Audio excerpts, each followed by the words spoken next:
Notre pays est en danger parce que nous sommes au risque du surendettement.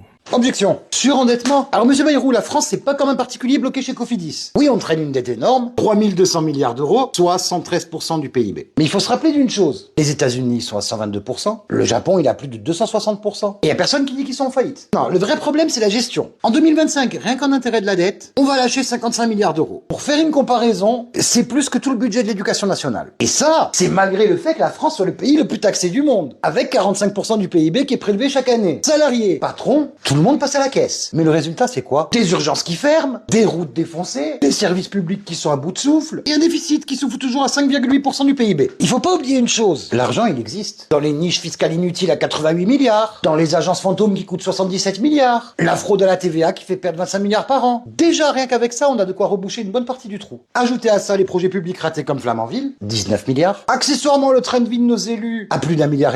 Là, tu commences à comprendre que c'est pas la France qui est pauvre. C'est juste que c'est l'État qui dépense comme un joueur de casino, mais avec la carte bleue du contribuable. Alors non, le danger, c'est pas le surendettement. Le danger, c'est d'avoir un État qui encaisse comme un bar qui vend la pinte à 15 euros, mais qui finit quand même à découvert à la fin du mois. Parce que quand on arrive à ce stade, c'est pas la faute de la clientèle, c'est la faute du comptable. Sur les 2 dernières décennies, malgré la succession de gouvernements de tendances différentes, la dette de notre pays s'est accrue de 2000 milliards d'euros.